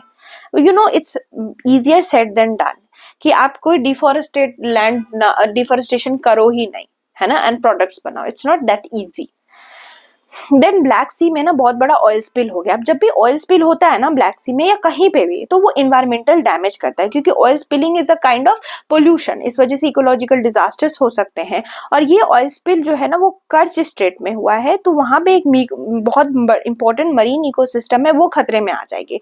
Now some important states that you need to know जो कि ब्लैक सी में है, वो देखते हैं हम लोग। देखो, दो स्टेट है जो आपको याद रखनी है, एक तो कर्च स्ट्रेट और दूसरी आपको याद रखनी है बॉस्फोरस स्ट्रेट। ये बॉस्फोरस है, ये कर्च है। तो देखो, कर्च किसके बीच में, ब्लैक सी और सी ऑफ अजोब के बीच में, यहीं पर आपका ऑयल स्पिल हुआ है कर्च स्ट्रेट में। ठीक है, ये देखो, ये है कर्च वाला रीजन, यहाँ आपका सी ऑफ अजोब है और यहाँ आपकी ब्लैक सी है। तो यहाँ आपका यूक्रेन, आपको दिखा होगा यहाँ पे क्रीमिया, जिसको रशिया ने एनेक्स कर लिया था 2015 में आएगा, जिसके बाद रशिया को ना G8 से हटा दिया गया था और G7 में डाल दिया गया था। तो ये जो है आपका क्रीमिया है, यहाँ पे आपका कर्च स्ट्रेट है, यहाँ सी ऑफ अजोब है, यहाँ ब्लैक सी है। वैसे ही similarly we have here your Bosphorus strait, जो कि आपका सी ऑफ मरमरा और ब्लैक सी को सेपरेट करता है। Okay, and then you have Dardanelles strait, जो कि आपका सी ऑफ मरमरा और एजियन सी को करता है। तो डार्डेनेलिस स्ट्रेट, बॉस्फोरस स्ट्रेट और कर्च स्ट्रेट, तीनों याद रखो। इनफैक्ट आप लोग नॉर्थ टू साउथ याद रखो, पहले कर्च आएगा एंड देन डार्डेनेलिस आएगा, ये एकदम इंपॉर्टेंट है, याद रख लेना। Kerch sea of Azov black sea, Bosphorus sea black sea and sea of Marmara, and Dardanelles is sea of Marmara and Aegean. बहुत इंपॉर्टेंट है, इसलिए I am asking you to remember it. अब हमारा US का protectionist major, आपको बता दे, America में Trump के आते ही उन्होंने 3 ग्लोबल इंस्टीट्यूशन से एग्जिट मार लिया। एक तो डब्ल्यूएचओ से, पेरिस अग्रीमेंट से, और तीसरा इंटरनेशनल क्रिमिनल कोर्ट से। अब इस तरह के इतने बड़े ऑर्गेनाइजेशन से, इतने ग्लोबल इंस्टीट्यूशन से एग्जिट करने का क्या मतलब है? US is following protectionist stance. Protectionist stance का मतलब होता है कि बड़े बड़े फॉरेन कॉम्पिटिटर से खुद को बचाने के लिए आप खुद को अलग कर लोगे, शील्ड कर लोगे, डोमेस्टिक इंडस्ट्री को साइड रख लोगे कि दूसरों के साथ कंपीट नहीं करना पड़े हमें, दूसरे कॉम्पिटिटर से हम ऊपर हटे तो हम ये सबसे निकल जाते, क्योंकि ये सारी जो ऑर्गेनाइजेशंस होती है ना, ग्लोबल ऑर्गेनाइजेशन, ये कहीं ना कहीं आप पर रोक लगाती है, तो इंडिपेंडेंस के लिए। तो that is something that you need to know. 3 जगह से गया है, तीनों याद रखना होगा आपको। अब देखो, आपको इंपॉर्टेंट समझना है मिनीलैटरलिज्म, मल्टीलैटरलिज्म। मल्टीलैटरलिज्म का मतलब जब 3 या 3 से ज्यादा स्टेट साथ में है, जिनकी शेयर्ड वैल्यूज और नॉर्म है, विच इज मोर और लेस थोड़ा सा फॉर्मल ग्रुपिंग करें ना, तो उसको हम लोग मल्टीलैटरलिज्म कहते हैं। जैसे यूएन, वर्ल्ड बैंक, ये सारे मल्टीलैटरलिज्म शो करने वाले इंस्टीट्यूशंस हैं। मिनीलैटरलिज्म थोड़ा फ्लेक्सिबल है, थोड़ा इनफॉर्मल है, और थोड़े ना इसमें छोटी ग्रुपिंग है। जैसे G8TT पहले मिनीलैटरल था, बाद में WTO बनता है। ठीक है, नेक्स्ट वी हैव WHO, जिससे ट्रंप निकल गए हैं, तो वापस से ये चीज फोरफ्रंट में आ गई। 1948 में बनती है WHO। इंडस वाटर ट्रीटी, देखो इंडस वाटर ट्रीटी पे भी हम पहले बात कर चुके हैं, 1960 में होता है। वर्ल्ड बैंक इसको मेडिएट करता है, और इसके अंदर वाटर यूजेस पे भी हमने डिस्कस किया था कि ईस्टर्न रिवर जो कि रावी, ब्यास और सतलज है, वो इंडिया के पास मैक्सिमम पानी है। वेस्टर्न रिवर जो इंडस, झेलम और चिनाब है, उसका पाकिस्तान के पास मैक्सिमम पानी है। तो वर्ल्ड बैंक एक न्यूट्रल एक्सपर्ट को अपॉइंट किया, so that Indus water treaty में इंडिया का जो पोजीशन है ना ऑन द डिस्प्यूट, वो जो सपोर्ट कर सके। अब क्या है ना, जब भी डिस्प्यूट होगा, जब इंडस ट्रीटी, वाटर ट्रीटी के अंदर, तो इस डिस्प्यूट के अंदर permanent Indus commission, neutral expert और कोर्ट ऑफ आर्बिट्रेशन इन्वॉल्व हो जाएगी। ठीक है, ऑकस पे हम बात कर ही चुके हैं कई बार। We have also talked about Quad. याद रखो बस इतना कि ऑकस इंटेलिजेंस शेयरिंग के लिए है, quad open, stable, inclusive Indo Pacific के लिए है, and India Afghanistan relations, very important. अभी क्या हुआ ना कि अपने इंडियन फॉरेन सेक्रेटरी और अफगानिस्तान के acting foreign minister, they met in Dubai. So what it shows that India is getting close to Afghanistan, and also Afghanistan is getting away from Pakistan, है ना? So it shows that Pakistan does not have a great relation with Afghanistan does not have a great relationship with Pakistan anymore. And what India wants, it wants to isolate Pakistan. India isolate कर देगा पाकिस्तान को उसके सारे neighbour से दोस्ती करके। So yeah, this is something you need to know. और group जैसे लश्कर ताइबा वगैरह है ना, वो बहुत एक्टिव हो गए हैं और बहुत प्रॉब्लम हो गई। इनफैक्ट अफगानिस्तान और पाकिस्तान में इतने इश्यूज हो गए थे कि क्रॉस बॉर्डर टेररिज्म बढ़ गई है।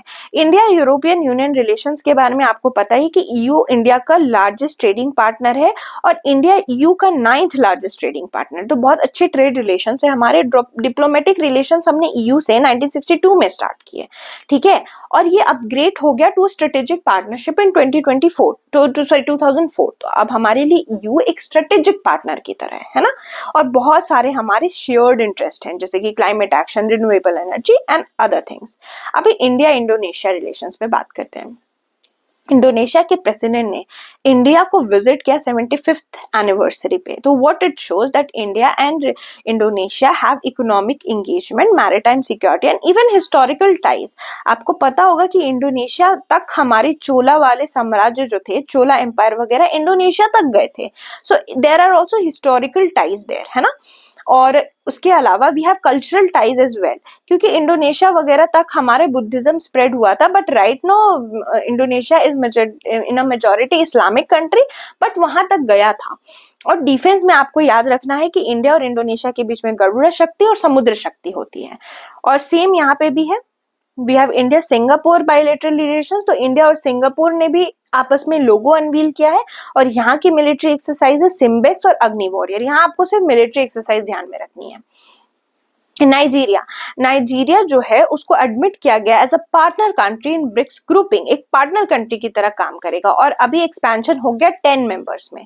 देखो कौन कौन से न्यू पार्टनर्स है ब्रिक्स के, Egypt, Ethiopia, Iran, UAE and Indonesia, जिसमें आपको याद रखना है कि इजिप्ट और इथोपिया आपके अफ्रीकन है, and then you have 3 Asian countries like Iran, UAE and Indonesia. एकदम इंपॉर्टेंट है, याद रखो। अब देखो होता क्या है ना, सिटीजनशिप जो यूएस की है वो बहुत अलग है। अगर somebody, if I am born in US soil, तो मेरे को ऑटोमेटिकली बाय नेचुरलाइजेशन मैं जो हूँ वो सिटीजन बन जाऊंगी यूएस की, यानी यूएस में बर्थ राइट सिटीजनशिप है। लेकिन यूएस प्रेसिडेंट जो ट्रम्प है, उन्होंने आते ही बोला कि बर्थ राइट सिटीजनशिप हटाओ, लेकिन वहां की एक फेडरल जज ने कुछ टाइम के लिए इसको ब्लॉक कर दिया है। बट लेट्स सी कितने दिन ब्लॉक रहता है। होता क्या है ना कि अगर कोई इंडियन बच्चा, अपने माँ बाप उसके मान लो H1B वीजा पर गए हुए हैं काम करने फॉरेन में, और वहां पे वो बेबी बॉर्न हो जाता है यूएस में, तो वो बेबी ऑटोमेटिकली पहले यूएस सिटीजन हो जाता था। बट यूएस ट्रम्प का ये कहना है कि भाई इस तरह से तो इमिग्रेंट की पॉपुलेशन बढ़ती रहेगी, तो उसने बोला कि एंड करो ये बर्थ राइट सिटीजनशिप। तो आपको ये पता होना चाहिए, जैसे इंडिया में अलग अलग तरीका है सिटीजनशिप पाने का। We have birth, naturalization, then you have residence, and then you have descent. ये सारी चीजें हैं जो आप पढ़ते हो ना, ब्रिंड करके एक नेमोनिक पढ़ते हो, बर्थ, रेसिडेंस, नेचुरलाइजेशन। तो ये सारी चीजें अपनी इंडिया में, वहां पे बर्थ राइट है बस। World largest hydro power dam on Brahmaputra. तो चाइना जो है ब्रह्मपुत्रा को यार्लुंग झांगबो बोलता है। तिब्बत चाइना का ही पार्ट है, अब तो चाइना ने हथिया ही लिया उसको। तो इस वजह से आपको पता होना चाहिए कि वर्ल्ड का लार्जेस्ट हाइड्रो पावर डैम बनाने की कोशिश कर रहा है ब्रह्मपुत्रा पे। कौन? China. Then we have Pangsau pass. बस जान लो कि पांगसाउ पास पे एक इंटरनेशनल फेस्टिवल होता है अरुणाचल प्रदेश का। वहां पे कल्चरल एक्सचेंज होती है, किसके बीच में? इंडिया और म्यांमार के बीच में। बिकॉज ये जो बॉर्डर है ना पांगसाउ पास का, वो पटकाई हिल के पास है, और पटकाई हिल जो है वो आपके इंडिया म्यांमार के बॉर्डर पे है। ये कनेक्टिविटी करता है म्यांमार में स्टिलवेल रोड है जिसको लीडो रोड बोलते हैं, उससे कनेक्शन देता है। क्योंकि जो अहोम डायनेस्टी थी ना, अहोम डायनेस्टी वाले म्यांमार से ही आए थे, और फिर अपने नॉर्थ ईस्ट में उन्होंने पूरी डायनेस्टी सेटअप की थी। लचित बोरफुकन का नाम सुना होगा आपने, अहोम डायनेस्टी का बहुत फेमस ब्रिलियंट कमांडर था, नेवी में बहुत ही पारंगत था। Then we have Philadelphi corridor, हम पहले भी बात कर चुके हैं, गाजा और इजिप्ट के पास है। ये देखो इजिप्ट में और यहाँ गाजा में, ये फिलाडेल्फी कॉरिडोर है, बहुत टेस्ट पे भी आ रहा होगा आपके। गल्फ ऑफ मेक्सिको, देखो ट्रम्प ने एक और काम किया आते ही, उन्होंने क्या किया, गल्फ ऑफ मेक्सिको को गल्फ ऑफ अमेरिका नाम दे दिया। तो अभी अभी गूगल करोगे ना, तो गूगल के मैप पे जाना और फिर ना मेक्सिको के पास जूम करना, तो गल्फ ऑफ मेक्सिको आएगा, क्योंकि उसको चेंज कर दिया यूएस ने, ठीक है। और इस पे भी डिबेट है। अब ये गल्फ ऑफ मेक्सिको किससे बॉर्डर करता है? तो यूएस से, मेक्सिको से और क्यूबा से। यहाँ आप देख लो, ठीक है। और यहाँ पे ऑयल और नेचुरल गैस बहुत ज्यादा है, बहुत हरिकेन भी आते रहते हैं। देन पैनामा कनाल वाला इशू तो हमने पहले भी डिस्कस कर लिया है। We have India Bangladesh border. देखो बॉर्डर गार्ड बांग्लादेश के जो हैं, उन लोगों ने कोशिश करी कि ऑब्स्ट्रक्ट करने का बार्ब्ड वायर फेंस जो वेस्ट बंगाल के मालदा में है, ठीक है। तो वेस्ट बंगाल के मालदा से बांग्लादेश में आपके फेंसिंग दिखेगी, है ना, इस तरह की फेंसिंग दिखेगी। तो उसको बॉर्डर गार्ड्स जो बांग्लादेश के, उन्होंने ऑब्स्ट्रक्ट करने की कोशिश की। तो आपको पता है बांग्लादेश जो है उससे हम लोग लार्जेस्ट बाउंड्री शेयर करते हैं, और बांग्लादेश जो है वो हमारे अच्छे रिलेशंस थे उसके साथ। But recently due to the political turmoil और मोहम्मद यूनुस के आने के बाद things are not the same anymore, ठीक है। Then we have Donald Trump again, क्योंकि Donald Trump is like a someone that you cannot ignore, ठीक है, you can love him, you can hate him, but you can not ignore him. तो Donald Trump ने क्या propose किया आते ही कि Gaza के लोगों को ले जाकर वो अरब की नेबरिंग कंट्रीज में सेटल करवा देंगे और पूरे पैलेस्टीनियंस को रीसेटल करवाएंगे। इससे क्या होगा कि पूरा का पूरा आपका इजराइल अलग हो जाएगा और जो गाजा है, I don't know why it sound so funny to me, और जो गाजा है उसके सारे लोगों को इजिप्ट और जॉर्डन में शिफ्ट करा देंगे, 1.5 पैलेस्टीनियंस को। लेकिन जॉर्डन और इजिप्ट बिल्कुल नहीं चाहता है इस चीज को, एक तो जियोपॉलिटिकली गलत है और डेमोग्राफिकली भी गलत है, और पैलेस्टीनियंस बोल रहे हैं कि ये तो तुम फिर से 1948 का नकबा डिस्प्लेसमेंट कर रहे हो, पहले भी तुम लोगों ने डिस्प्लेस करवाया, हम लोग को अभी फिर डिस्प्लेस करा रहे हो, क्योंकि इजराइल में जो लोग आए हैं देवर नॉट ओरिजिनली वहां के ना इजराइल के, देवर फ्रॉम यूरोप, वो जूस थे जिनको परसिक्यूट किया जा रहा था, तो वो फिर आए थे यहाँ पे, तो सिमिलर चीज है। अब देखो, अभी इंडियन डायस्पोरा को सेलिब्रेट करने के लिए हम प्रवासी भारतीय दिवस मनाते हैं। ये क्यों मनाते हैं? क्योंकि इसी दिन हमारे जो गांधी जी हैं वो आए थे आपके साउथ अफ्रीका से 9 जनवरी 1915 को, तो उस दिन से को हम लोग प्रवासी भारतीय दिवस मनाते हैं। ये 2003 से हो रहा है और ये अपनी ओवरसीज इंडियन कम्युनिटी से इंटरेक्ट करने के लिए मनाया जाता है, ठीक है। देन वी हैव, हाँ, अभी क्या हुआ ना, क्यूबा में हरिकेन रफेल आया और इंडिया ने ह्यूमैनिटेरियन एड भेजा, हम हमेशा भेजते हैं so that we can show solidarity with our neighbours. तो although Cuba is not like directly neighbour, but still we are trying कि हम लोग हेल्प कर सके। वसुदेव कुटुंबकम में हम लोग बिलीव करते हैं। और क्यूबा जो आपके नॉर्दर्न करीबियन आइलैंड में है, ठीक है, आप जो साउथ अमेरिका वाला रीजन है वहाँ करीबियन सी दिखेगा, जहाँ आपने पैनामा देखा ना वहीं पे। तो क्यूबा 9th लार्जेस्ट प्रोड्यूसर है निकेल का, वन शुड नो, और क्यूबा की कैपिटल हवाना है। इंडिया क्यूबा रिलेशंस भी ठीक है। इंडिया हमेशा से ट्राई करता है कि क्यूबा चाहता है यूएन सिक्योरिटी काउंसिल में आना, तो इंडिया उसको सपोर्ट करता है, ठीक है। और क्यूबन मिसाइल क्राइसिस जो 1962 की हुई थी कोल्ड वॉर एरा के टाइम में, तो इंडिया ने ना क्यूबन रेवोल्यूशन में भी रिकॉग्नाइज किया था। India was among the first country जिसने रिकॉग्नाइज किया था क्यूबन रेवोल्यूशन को, और म्यूचुअल सपोर्ट भी करता है इंडिया। देन वी हैव प्रवासी भारतीय दिवस, तो we discussed. India Maldives defence corridor, तो इंडिया मालदीव डिफेंस कॉरिडोर ठीक करने की कोशिश कर रहे हैं हम लोग, और इंडिया मालदीव्स में पहले रिलेशंस अच्छे थे पर मोहम्मद यूएजी के आने के बाद थोड़े से खराब हो गए थे, but again we are working on it. हम लोग कोशिश कर रहे हैं कोस्टल रडार सिस्टम के लिए, हम बहुत सारे डिफेंस के प्रोजेक्ट वहां पे चलाते हैं मालदीव्स में, है ना, क्योंकि वो अपना इंडियन ओशन का बहुत इंपॉर्टेंट मेजर रीजन हो जाता है, तो वहां पे हम लोग हुआवरे कोस्टल गार्ड शिप को रिफिट करेंगे। H1B वीजा के बारे में देख लो, जो H1B वीजा की हम बात कर रहे थे कि कोई कपल जो H1B वीजा में गया उसका बेबी आता है तो वो यूएस सिटीजन हो जाता है। अभी H1B वीजा है क्या, तो ये अलाउ करता है यूएस कंपनीज को कि वो फॉरेन के वर्कर्स को ला सके जो स्पेशलाइज्ड जॉब, जो कि आईटी और स्टेम सेक्टर के हैं, साइंस टेक्नोलॉजी इंजीनियरिंग मैथमेटिक्स के, वो आ सके काम करे वहां पे, ठीक है, क्योंकि यूएस में उतना है नहीं ब्रेन। तो 6 साल तक के लिए वैलिड होता है H1B वीजा। उसके बाद क्या, उसके बाद यू कैन इधर लीव द कंट्री और you can apply for permanent residence. अब क्या हुआ ना कि अब ट्रम्प क्या चाह रहे हैं कि आते ही H1B वीजा को खत्म कर दिया जाए, but Elon Musk is supporting it क्योंकि उनको लगता है कि यूएस में टैलेंट की कमी है। अभी क्या है, 65,000 वीजाज एनुअली दी जाती हैं H1B, लेकिन जिसमें 20,000 मास्टर्स डिग्री होल्डर रखते हैं। फॉरेन में मास्टर्स बहुत पॉपुलर है। लेट्स सी इकोनॉमिक्स, तो देखो अभी इकोनॉमिक सर्वे आने का टाइम है, जनवरी फरवरी इसी के लिए फेमस होता है। तो इकोनॉमिक सर्वे 2024-25 जो है वो आ चुका है, ठीक है। इसको टेबल किया है पार्लियामेंट में और बजट से पहले आता है। Economic division of finance ministry prepare करती है इकोनॉमिक बजट को और चीफ इकोनॉमिक एडवाइजर के सुपरविजन में बनता है। अब सॉवरेन वेल्थ फंड की बात की जा रही है कि इंडिया अपना एक सॉवरेन वेल्थ फंड बनाएगा जिसको भारत फंड कह रहा है। तो अभी क्या फायदा है, देखो ये फंड में पैसा कहां से आएंगे, तो हमारे कुछ ऐसे सरप्लसेस है ना, पैसा एक्स्ट्रा जो नेचुरल रिसोर्स, स्टेट सरप्लस या बजट एक्सेस से आया, उसको इस फंड में डाल दिया जाएगा और फिर इस फंड से हम लोग अपने फाइनेंशियल ऑब्जेक्टिव्स को पूरा करेंगे, है ना। हो सकता है कल को पैसे की कमी पड़ गई तो इस फंड से निकाल लेंगे। Then contract farming in agriculture, India's agriculture, तो देखो कॉन्ट्रैक्ट फार्मिंग ने बहुत हेल्प करी है हमें, स्पेशली प्रोसेस्ड पोटेटो वगैरह में, जैसे होता है ना चिप्स वगैरह के मार्केट में। तो कॉन्ट्रैक्ट फार्मिंग होता क्या है, तो ये अग्रीमेंट होता है फार्मर और बायर के बीच में regarding production and marketing of farm product. तो इसके एडवांटेजेस आपके मेंस में ज्यादा काम आएंगे। UNCTAD investment trend monitor report, बस याद रख लो ये निकालता कौन है, यूएनसीटीएडी निकालता है ग्लोबल इन्वेस्टमेंट ट्रेंड मॉनिटर। अब क्या डेटा है, नॉट दैट इंपॉर्टेंट, थोड़ा बहुत फ्लैगशिप रिपोर्ट्स देख सकते हो यूएनसीटीएडी की। इंडियन टैक्सेशन सिस्टम तो हम कई बार बात कर चुके हैं, डायरेक्ट इनडायरेक्ट टैक्सेस क्या होती हैं, all of us know. Indian fiscal consolidation भी डेटा ही है, not that important for use. CBDT, central board for digital currency, sorry not digital currency, I am so sorry, it's your central board of direct taxes. Okay, तो ये जो आपका central board of direct taxes है, उन्होंने क्या बोला कि एक प्रिंसिपल पर्पस टेस्ट की गाइडलाइन लाएंगे ताकि इंडिया में डबल टैक्स अवॉइडेंस अग्रीमेंट जो है वो अच्छे से काम कर सके। अभी double tax avoidance agreement 2 country करती है ताकि डबल टैक्सेशन अवॉइड कर सके। इसका ये मतलब है कि मान लो मैं एक कंट्री की हूँ और मैं बी कंट्री में कुछ मान लो कुछ कंपनी खोलना चाहती हूँ, अभी ए भी मुझसे 2% टैक्स ले ले और बी भी मुझसे 5% टैक्स ले ले, तो फिर I will be Dabali taxed, मैं वहां पे भी टैक्स दूं यहाँ पे भी टैक्स दूं, क्यों?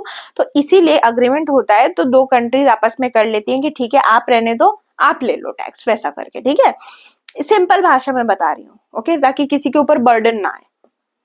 ओपन मार्केट सेल स्कीम तो हम ऑलरेडी जानते हैं, आरबीआई करती है, वैसे ही सॉरी वो ओपन मार्केट दूसरा है, ये this is open market sale scheme, ये आपकी मिनिस्ट्री ऑफ कंज्यूमर अफेयर्स कराती है। इसके अंदर जो भी सरप्लस फूड ग्रेन होता है ना सेंट्रल पूल से, वो एफसीआई जो है वो उसकी सेल करती है, एफसीआई बेचती है। ये टारगेटेड पब्लिक डिस्ट्रीब्यूशन नीड्स के लिए होता है, मतलब वो जो गरीब लोगों को चावल धान मिलता है ना, वो यहाँ से एफसीआई देती है। अभी ऑफशोर सैंड माइनिंग इन केरला पे भी हम पहले भी बात कर चुके हैं कि हम ऑफशोर सैंड माइनिंग करते हैं, जिसमें क्या करते हैं, मिनरल को सी बेड से निकालते हैं, और इंडिया अपने एक्सक्लूसिव इकोनॉमिक जोन से ही निकाल सकता है, तो उसके अलावा तो कहीं से निकालेगा नहीं। तो केरला में ऑफशोर सैंड माइनिंग शुरू हो गई, जिसे केरला की गवर्नमेंट और लोकल कम्युनिटी भी पसंद नहीं कर रही है। इंडिया ने सबसे पहले ऑफशोर क्रिटिकल मिनरल ऑक्शन 2024 में किया था, लिथियम, कोबाल्ट, निकेल और कॉपर के लिए। यहाँ पे सैंड माइनिंग करे, सैंड माइनिंग से ना कोस्टल इरोजन हो जाता है। Then we have RBI liberalises FEMA rule. देखो आरबीआई ने क्या किया ना, फॉरेन एक्सचेंज मैनेजमेंट रूल को थोड़ा सा इजी कर दिया, लिबरलाइज का मतलब थोड़ा इजी कर दिया है, ताकि आप इंडियन रुपीस को यूज कर सको क्रॉस बॉर्डर ट्रांजैक्शन में, ठीक है। फॉरेन एक्सचेंज मैनेजमेंट का यही मतलब होता है। फेमा एक्ट 1999 में आया था ताकि एक्सटर्नल ट्रेड फैसिलिटेट हो सके, जिसमें development of India foreign exchange market. इसमें क्या होता है ना, करेंट अकाउंट ट्रांजैक्शन और कैपिटल अकाउंट ट्रांजैक्शन देखी जाती है। अब ऐसा इंडिया करता क्यों है, सोच के देखो, क्या होता है ना, कई बार इंडियन रुपी गिरने लगती है, ठीक है, और हमें ना फॉरेन डॉलर्स पे क्या होता है, ज्यादा फॉरेन करेंसी पे डिपेंडेंस आ जाता है। तो अपनी करेंसी की हेल्प कराने के लिए और दूसरे पे डिपेंडेंस ना हो, आप क्या करते हो, फेमा को लिबरलाइज कर देते हो, तो आपको अलाउ हो जाता है कि आप अपनी इंडियन रुपी में कुछ बाहर से यूज करो, बाहर खर्च करो, वही है सिंपल सी चीज, ठीक है। रबर इंडस्ट्री को हम लोग जो है वो बूस्ट करने के लिए कनेक्ट प्लेटफॉर्म लाए हैं, ठीक है, याद रख लो इस वर्ड को, ये ग्लोबल प्रोमिनेंस करेगा इंडियन रबर का, right, connect platform. Then we have central state revenue dynamics, not that important. India demographic transition, ये तो हमने पढ़ा ही है कि हमारी ट्रांजिशन एजेड कम्युनिटी ज्यादा बन रही है। आइस गेट, आइस गेट के बारे में आपको बस इतना याद रखना है कि आइस गेट का फुल फॉर्म है इंडियन कस्टम्स इलेक्ट्रॉनिक गेटवे। ये बेसिकली कस्टम्स प्लेटफॉर्म, जो आप एयरपोर्ट पे जाते हो या फिर कंटेनर डिपो या फिर बड़े बड़े पोर्ट्स होते हैं ना, वहाँ पे कस्टम्स होते हैं, फॉरेन से सामान आता है, कस्टम में चेक होता है। तो कस्टम में ये डेटा, क्या सामान आ रहा है, जा रहा है, क्या एक्सपोर्ट हो रहा है, क्या इंपोर्ट हो रहा है, उसका डेटा कलेक्ट करने के लिए ये एक प्लेटफॉर्म होगा, ठीक है, एक गेटवे होगा जो बहुत इजी से यूनिफाइड प्लेटफॉर्म की तरह काम करेगा, हर डेटा एक जगह, और इसमें 500 लोकेशन से हम लोग डेटा लेंगे। और ये डेटा बहुत इंपॉर्टेंट है कस्टम से, क्योंकि क्या होता है ना, कई बार अगर ये डेटा सही नहीं हुए ना, तो कस्टम से स्मगलिंग होती है बहुत ज्यादा। व्हाइट गुड्स पे हमने पहले भी बात किए थे, ऐसे गुड्स ना जो कि कोई पोल्यूशन ना कॉज करे, मेनली होम अप्लायंसेस होते हैं व्हाइट गुड्स, जो क्लीनिंग, कुकिंग और क्लाइमेट कंट्रोल के लिए यूज होते हैं, जैसे लॉन्ड्री वॉन्ड्री हो गया, वॉशिंग मशीन हो गई, एसी हो गया, ये सब है ना, एनर्जी एफिशिएंट हो गए हैं आजकल के तो व्हाइट गुड्स। आप देखोगे वो स्टार रेटिंग होती है ना, B star rating, 4 star rating, 5 star rating, वही सब है, वही सब है आपका ये। डिफरेंशियल प्राइसिंग, अभी मैं आपको क्या बताऊं, अभी ये डिफरेंशियल प्राइसिंग जब मैंने पढ़ा था ना first time, what I did actually, one of my family members has iPhone, हम तो गरीब लोग हैं, हम तो क्या ही आईफोन लेंगे तो हमारा क्या है ना कि मैंने बुलाया उनको, and I asked that person कि आप एक काम करो, ओला पे कुछ डालो तो कोई एक लोकेशन, हमने सेम लोकेशन डाली एक जगह बैठ के, माने कि एक लोकेशन आ रहा था और मेरे पास तो है अपना नॉर्मल फोन, अपना ये चाइनीज फोन, तो मेरे पास वो दिखाते हैं 82 रुपीज मिनी का, ठीक है। और द सेम पर्सन जो हमारे घर में आईफोन वाले हैं, उनको वो चीज 162 की दिखाई।